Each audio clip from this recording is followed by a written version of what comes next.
আজকের দিনটা ছিল শনিবার আর আমরা সবাই মিলে সপরিবারে বেরিয়ে গিয়েছিলাম আদিয়োগীর উদ্দেশ্যে। কয়েক মাস ধরে আমার মা এবং রাকেশের বাবা মা আমাদের সাথে ব্যাঙ্গালোরে আছে। কোথাও ঘুরতে যাওয়া হচ্ছিল না বলে আজ হঠাৎ করেই প্ল্যান করলাম যে আদিয়োগী ঘুরে আসবো। ঈশা আদিয়োগীর গেট, আর এই ক্যাফেটা হচ্ছে একটা ভীষণ সুন্দর ক্যাফে, যেখানে এই জায়গাটায় একটা এত ভালো অ্যাম্বিয়েন্স করা আছে।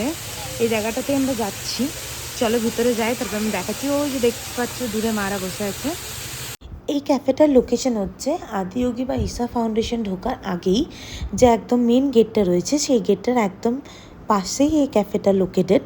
আর এই ক্যাফেটা কিন্তু ভীষণ বড় এরিয়া জুড়ে তৈরি, বাট সব থেকে সুন্দর আমার এই স্পেসটা লেগেছিল। তার কারণ এই স্পেসটাতে মিডিলে একটা মহালক্ষ্মীর মূর্তি করা রয়েছে, আর চারদিকে ঝর্ণার মতন জল পড়ছে।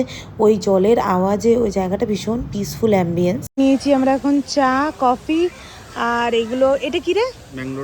ম্যাঙ্গলোর বানস। এটা হচ্ছে চিলি ভাজি, আর এটা হচ্ছে মেদু বড়া। তো এখন আমরা এগুলো নিয়ে যাচ্ছি মাদের কাছে। আর আমরা যে লোকেশনটাই বসে এখন এই বিকেলের চাটা এনজয় করব, তোমাদেরকে ওই জাস্ট লোকেশনটা শেয়ার করছি। চল, জায়গাটা হচ্ছে লক্ষ্মীর মূর্তি, আর তার ঠিক অপোজিটে এই জায়গাটায় বসে আমরা এখন চায়ের সাথে যে যে আইটেমগুলো নিয়েছি সেগুলো এনজয় করবো। এখানে কিন্তু আমাদের বিকেলের চা খাওয়া কমপ্লিট। যেহেতু আমরা দুপুর নাগাদই বেরিয়ে পড়েছিলাম, তাই আমাদের হাতে বেশ খানিকটা সময় ছিল। আর ক্যাফেটার বাইরে এত সুন্দর একটা ন্যাচারাল গ্রাস বেড করা ছিল, এটাকে দেখে আমি সত্যিই নিজেকে আর আটকে রাখতে পারিনি। আমরা সবাই মিলে বেশ ভালো ভালো কিছু ফটোস ভিডিওস ক্লিক করে ক্যাফেটার থেকে বেরিয়ে পড়লাম। ক্যাফের থেকে আর আদিয়োগীর ডিস্টেন্স বেশি ছিল না। আমরা ব্যাঙ্গালোরে হোয়াইট ফিল্ডে থাকি, আর ব্যাঙ্গালোরের হোয়াইট ফিল্ড থেকে এই আদিয়োগী মানে চিক্কাবুল্লাপুরের ডিস্টেন্স হচ্ছে অলমোস্ট 80 কিলোমিটার। মারা নামছে। আগের বারে আমরা প্রতিবারে যতবার এসেছি এই দোকানগুলো একটাও আমরা এক্সপ্লোর করতে পারিনি, ওই জন্য এবারে মাদের যে এবারে ডেফিনেটলি এই দোকানগুলো এক্সপ্লোর করব।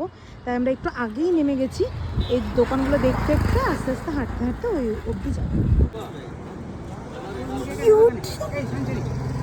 কি নিলে এইগুলো নাকি সবার ঘরের জন্য একটা একটা করে আদিযোগী।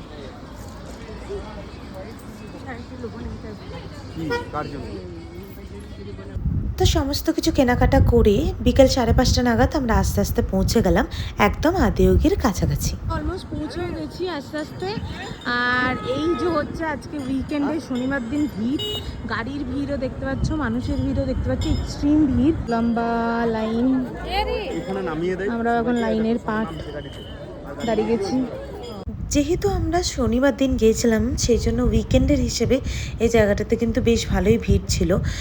এই টাইমটাতে সমস্ত ট্যুরিস্টরা, তাছাড়াও ব্যাঙ্গালোরে যারা থাকে তারা উইকেন্ডে একটা ভালো সময় কাটানোর জন্য অনেকেই আদিয়োগী আসে, যেহেতু এই জায়গাটা ভীষণ পিসফুল এবং ভীষণ সুন্দর। যদি তোমরা কেউ ব্যাঙ্গালোর থেকে এই ভিডিওটা দেখছো, তাহলে কিন্তু তোমাদের যে কোনো একটা উইকেন্ডে ছোট্ট করে এই জায়গাটাতে ডেফিনেটলি ঘুরে যেতে পারো, কারণ ব্যাঙ্গালোর থেকে ডিস্টেন্স একদমই বেশি নয়, মাত্র 80 কিলোমিটার। যদি খুব একটা বেশি ট্রাফিক না থাকে তাহলে তোমাদের টাইম লাগবে এখানে আসতে মোটামুটি ওই 3 থেকে 3.5 ঘন্টার মতন।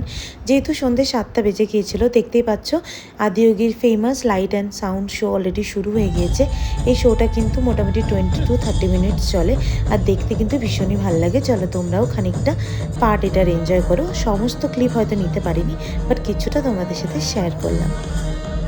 শো শেষ হওয়ার পরে আমরা ওখানকার গোশালাটা প্রথমে ঘুরে দেখলাম, তারপরে দেখলাম সদ্গুরু সেই ফেমাস বাইক। তোমরা হয়তো অনেকেই জানো যে সদ্গুরু বাইক নিয়ে ওয়ার্ল্ড ট্যুর করতে ভীষণ ভালোবাসেন, আর ওনারই বাইকটাও এখানে রাখা ছিল।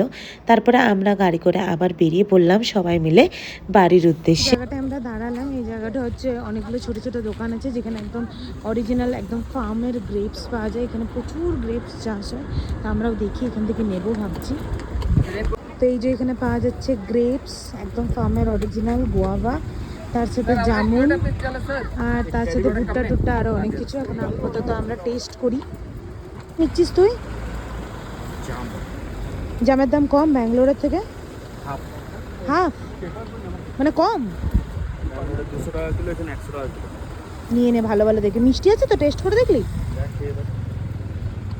একটা জামের সাইজ হচ্ছে এরকম টাইপের, বেশ বড় বড়। দারুণ মিষ্টি রে, হেভি মিষ্টি।